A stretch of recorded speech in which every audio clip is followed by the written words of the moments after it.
Hi, this is Maria Lopi Planto, and I will be discussing management of quality school system.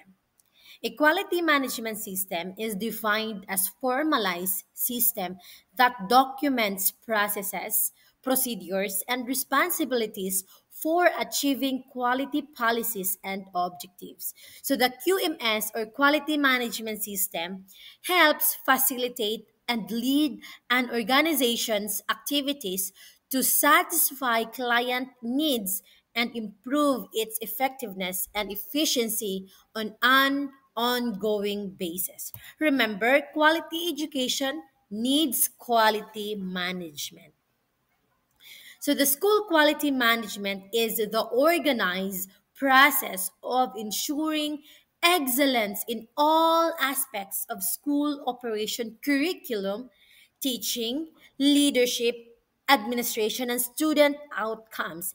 It is driven by continuous improvement, data based decisions, and active stakeholder participation. So, why is it important? Remember, in a dynamic and competitive educational landscape, school must maintain standards of excellence while adapting to change. So, quality management ensures efficiency, student success, teacher effectiveness, and alignment with the school's mission and vision. So these reports highlights five core components of a quality school system. First, the quality assessment and audit. Second, participative management and team building. Third, human resource management for total quality management. Fourth, implementing total quality management. And fifth, quality leadership for total quality management. So let's start now with a quality assessment and audit.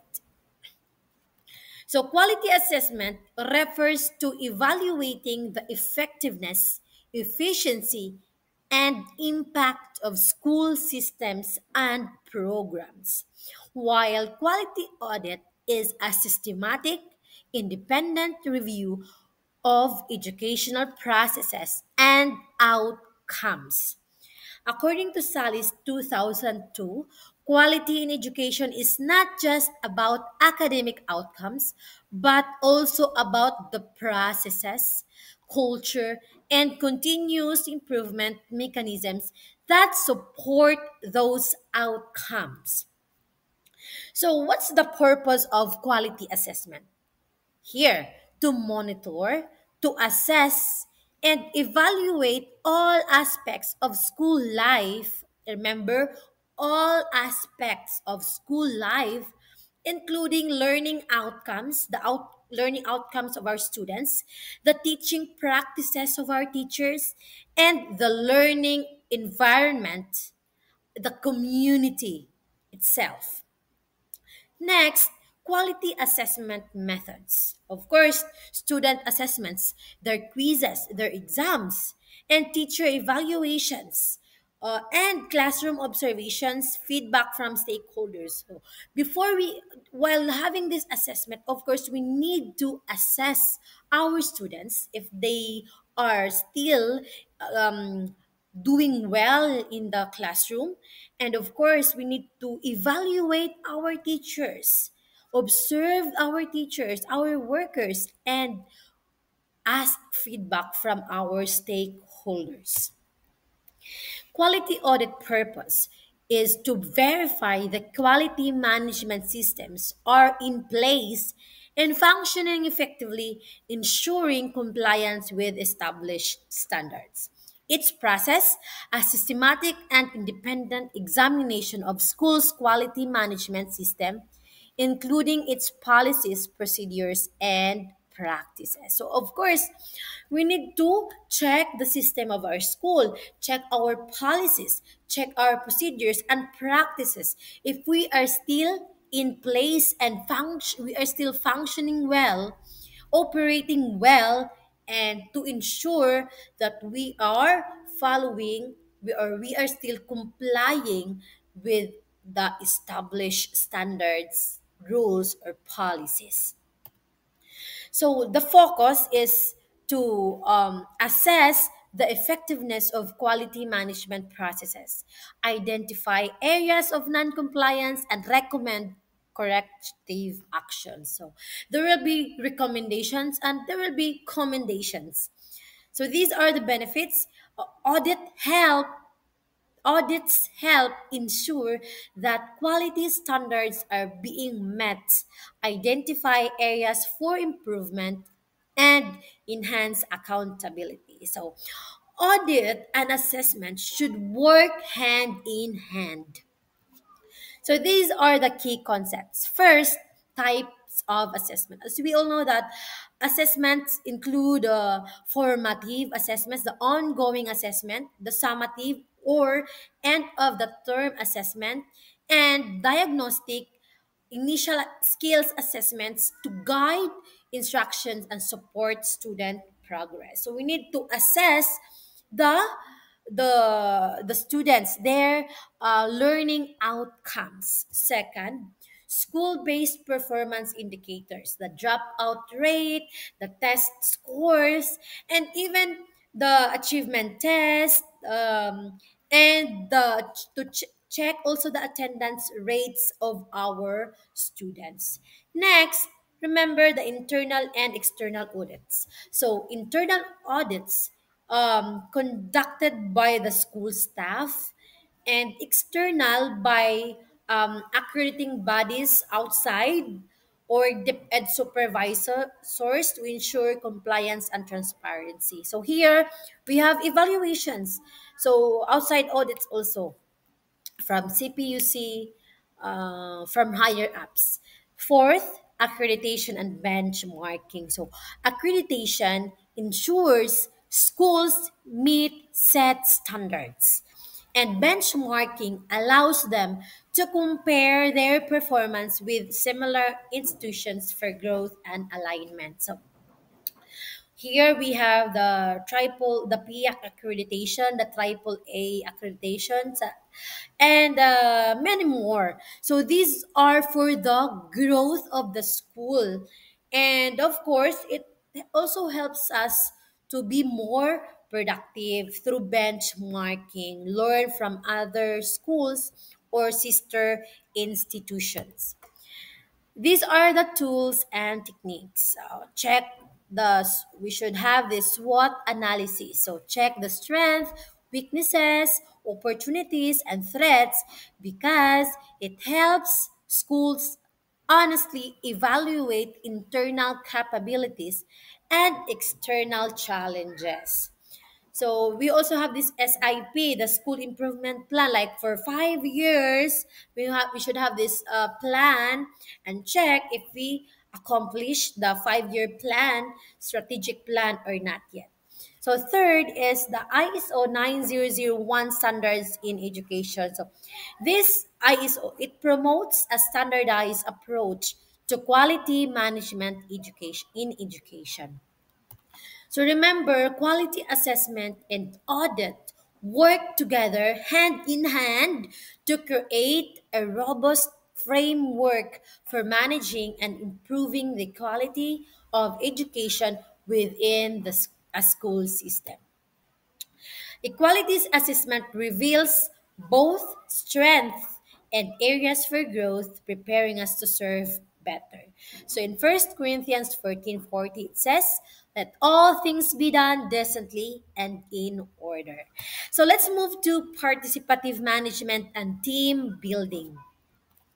This management is also known as participatory leadership. It is a leadership approach that involves teachers, staff, students, parents, and even the community stakeholders in decision making processes. So it recognizes that shared ownership of goals and responsibilities leads to stronger outcomes. Next, team building. It refers to activities and strategies designed to improve communication, collaboration, and focuses on building unity, trust, and collaboration within school teams, enabling them to work effectively toward common goals. So these are important components of a quality school system: the participative and the team building. Fostering a collaborative environment enhances teaching, learning, and overall school improvement, because you feel that you belong in that team and in that group, and then you will do more. So these are the importance of participative management. It strengthens trust and transparency, staff morale and motivation, commitment to shared goals, strengthens collaboration across department and grade level. Team building importance in school system. Team building creates a positive school culture where each member feels valued. This is what I want to emphasize. Team member feels they are heard and empowered to contribute. So, in the Adventist education, this fosters a Christ like environment of cooperation where service, humility, and community reflect our core mission. So we need to work together hand in hand. So these are the strategies: shared vision and goal setting workshops. So because it aligns teachers and workers around the school's mission and priorities. So like for example, before at the start of the school year, the school conducts a collaborative goal setting retreat. Includes the parents, the includes the workers all together, so that we everyone will know and will be reminded of the vision and mission of the school. Next, retreats and fellowship activities, like because it builds relationship and trust among the staff, reducing conflict and improving morale, like cooperation. You create a strong band with each other. Next, feedback and recognition. So, this feedback and recognition system encourages open dialogue and affirms contributions, building a sense of value and accountability. So, like for example, you have teachers nominate a team player of the month and a teacher of the month. So here in our school, uh, we had this we one day to play together, exercise together, and then we we nominate a team player of the month, and also we also award those teachers who arrive late, consistent for the whole month during our devotional. So, of course, we need to recognize them, recognize their effort. Next, professional learning community, because it encourages teachers to share best practices, solve problems, and reflect on teaching methods.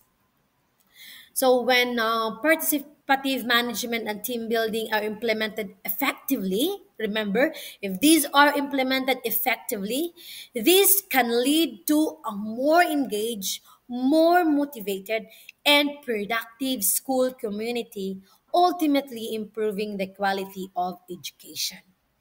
So, as educators, remember we are called to model Christ like teamwork and shared responsibility. Remember in Ecclesiastes 4:9, two are better than one, for they have a good return for their labor. So let's move forward to the next subtopic: human resource management for total quality management. So this refers to the strategic planning, development, support, I like this word support, and evaluation of school personnel like our teachers, our staff, and even our administrators to ensure excellence in school performance. So these are the purpose of human resource management: focuses on professional growth, continuous feedback, team development, and alignment with the school's mission. Its importance: it ensures The school is staffed with qualified and mission driven personnel. It provides regular training and professional development, builds a culture and accountability and excellence. Take note of the word excellence. Excellence in because we are talking about quality. So that means excellence. And improved staff morale, retention, and collaboration. And last, aligns human resources and spiritual and academic goals. Remember, we should develop, or it's about developing human capital excellent in excellent way. So these are the key areas of HRM, or human resource management. First, human resource planning. Second, recruitment and selection. Third, training. Fourth, management development. And the fifth, performance appraisal. Six, human resource development. Seventh, employees' health, safety, and welfare. Eight, total quality management. And ninth, quality circle. Of course, if we want to have a quality management, quality results, then we need to work with our people, our assets, our teachers, and our workers. So there are three essential things to achieve total quality. First, customer orientation. So we should aim to satisfy the customer's requirements, which never remain constant but keep on changing with the change in time, environments, circumstances, needs, and fashion. So, for example, there will be changes. We need to orient our customers, like the tuition changes. We have this adjustment of tuitions and entrance. So we need to tell our customers. Second, continuous improvement. So the change in customers' requirements may be in terms of desire for better quality product services, bigger size, reduced cost. So a service provider has to cope with a new requirement. So of course we need to continue to improve. Next, involvement of all employees. So, the enhancement of skills of employees will not only improve quality, remember, but also bring down the cost of products through efficient use of machines and materials and reduction of wastages. So, like for example, we train our staff, our workers from time to time, and it holds, instead of using 20 boxes of inks or bond papers, then reduces to 2 to 3, right? So because the employees must also be conscious about the need for improvement in the quality work. That's why we need to involve our employees, we need to inform them, we need to train them. And remember, empowering educators is a ministry. We help them grow in faith and in service. So in Colossians 3:23, whatever you do, work heartily as for the Lord and not for men. So let's move to the fourth subtopic, implementing total quality management. How? So here, total quality management in education is a continuous process. Remember this word, continuous, of improving the educational process to satisfy stakeholders through planning, control, assurance, and improvement. So it encourages collective ownership of goals and long term excellence. So these are the key considerations in implementing total quality management in schools. First, leadership commitment. School heads and administrators must lead by example, showing commitment to excellence, Christian values, and integrity. Our leaders, they are our role models. So we need to pray for our leaders. Second, stakeholder involvement. They must be heard and considered in planning and evaluation process. So we need to listen to our stakeholders. Third, policy development. We need to develop a policy and faith based mission focused on holistic excellence, academic, moral, and spiritual. So, here in the Adventist institution, we are so blessed because we have already policy, quality policy. Next, data driven decision making. So we need to use the results from assessment, evaluation, and audits to improve learning outcomes and school management. Of course. So we need to use those results to improve better.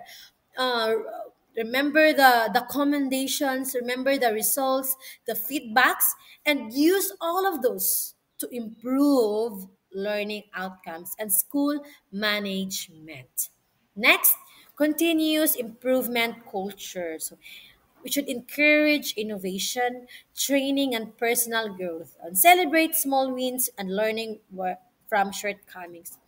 Of course, we need not to stop learning. Learning is a continuous process. So day by day, we need to learn. We need to equip ourselves, of course. We need to equip our teachers, our workers as well. Together we can create quality management, total quality management in our school. So these are the strategies of quality management. First, developing quality policies and manuals and quality plans. Second, using the plan, do, check, out, act cycle. And third, monitoring key performance indicators. Fourth, evaluation feedback. So these are the core steps of the plan, do, check, act. First, we need to identify the problems and set objectives. Second, do, we need to implement strategies or an intervention program based on the problems, based on the objectives. Third, monitor progress and evaluate results. Fourth, act, adjust, and improve based on feedback. So these are the steps. And remember the ISO 9000 2015 principles of quality management. So first is the customer focus. We need to understand the needs of existing and future customers. Align organizational objectives with customer needs and expectations. Next is leadership. So establish a vision and direction for the organization and set challenging goals, model organizational values, and establish trust. Next, engagement of people. So ensure that people's abilities are used and valued. Make people accountable and enable participation in continual improvement. And process approach. What's this? It's to manage activities as process and measure the capability of activities. So identify linkages between activities. Prioritize improvement opportunities. Of course, improvement. The next is improvement. It's a cycle. Next is improvement. So we need to improve organizational performance and capabilities. Next, evidence based decision making.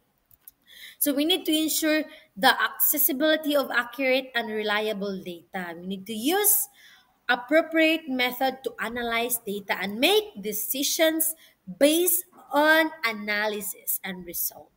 And next, relationship management. So identify and select suppliers to manage costs, identify resources and create value, and establish relationships considering both the short and long term. So, collaborate on improvement and development activities. So, these are the quality management principles. Here, remember the customer focus, im- customer and employment satisfaction, and then continuous improvement, teamwork, empowerment. And remember that communication on the other side, communication is the glue that binds the principles of total quality management together, ensuring seamless implementation and promoting culture of quality throughout the organization. So these are the indicators of quality. First, discipline and punctuality. If your members, if your team are well disciplined and punctual. Next, cleanliness and upkeep of campus. Third, excellence in academic achievement.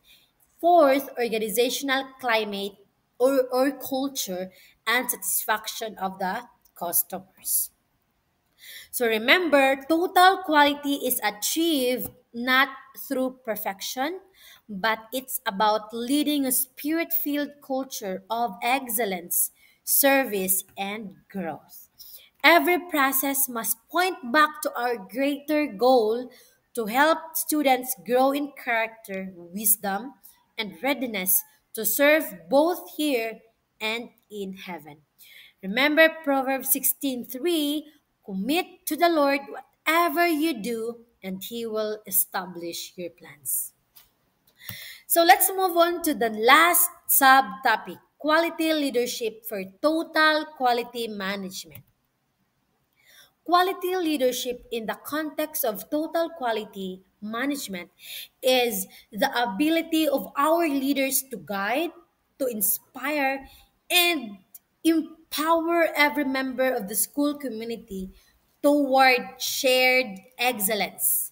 It includes visionary leadership, servant leadership, and transformational leadership that promote high standards, collaboration, and continuous improvement. Quality leadership, remember, is the backbone of total quality implementation. Because without strong values based leadership, visions cannot be communicated clearly. Teams lack unity and direction. Improvement efforts stall or fail. Faith-based values must may be lost in routine and operations. Remember, total quality leadership shapes culture, sets standards, and moves the school toward excellence.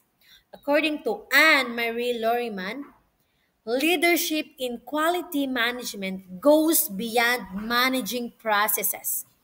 A superb quality management leader encourages constant improvement, creativity, and culture where quality is a way of life, setting the foundation for unmatched success and customer happiness. And remember, leaders set the tone for school culture, model quality practices, and serve as catalyst for change. That's why, as I've said, we need to pray for our leaders. So these are the key aspects of quality leadership. First, setting clear quality objectives. Second, cultivating a quality culture, excellent culture. Third, employee empowerment and development. We need to empower our team before we can empower outside our team. Yes. So we need to help our teams, encourage them, pray for them. And the next, communication and collaboration, leading by example and ethics, focused on continuous improvement. Of course, if we should have heart to heart talk with our team. And we need to lead by examples. Quality leaders lead by examples. They are our leaders in all aspects. So if you want your team to be early, then be the first person in the meeting place. If you want them to be early in the church, then be the first person early in the church. Next, visionary approach and addressing stakeholder needs. So we need to recognize their wants, address their wants, and of course we need to listen to them. So these are the aspects of quality leadership in the total quality management. Leadership is not just about authority or position, it's about influence, vision, service, and commitment to excellence. As Christian educators, we are called not only to manage, but to serve, to lead in a way that mirrors Christ's humility and intentionality.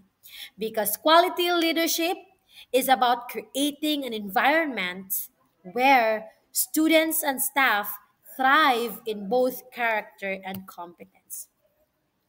So remember, Christ is our ultimate example of servant leader. Like Christ, quality leaders lift others up, inspire growth, and guide the school with purpose and love. So Proverbs 11:14 it says, "Where there is no guidance, people fall, but in abundance of counselors there is safety." So, to conclude, remember a quality school system is not an incidental result, but a deliberate construct shaped by strategic leadership, collaborative culture, and a relentless pursuit of excellence. So, we should aim for excellence. And the integration of the total quality management principles with educational contexts elevates both the processes and outcomes of learning, fostering institutions that are resilient, responsive, and revolutionary. So, as educators and educational leaders, we are called not only to manage systems, but to build ministries of excellence, service, and Christ centered influence. Because our service will be in vain if we couldn't lead our customers to Christ, our master teacher. And in Colossians 1:10 it says, so that you may live a life worthy of the Lord and please Him in every way, bearing fruit in every good work, growing in the knowledge of God. So, our goal is not just academic excellence, but to cultivate lives that are fruitful, purposeful, and continually growing in knowledge, both academically and spiritually. So this is our goal, to excel not just in academic but in spiritual aspect. So I hope and pray as we educate and as we lead, we all be inspired by God and be reminded that we are His servants. So that's the end of my report. I hope you've learned something from this discussion. This is Maria Lupi Planto once again. God bless.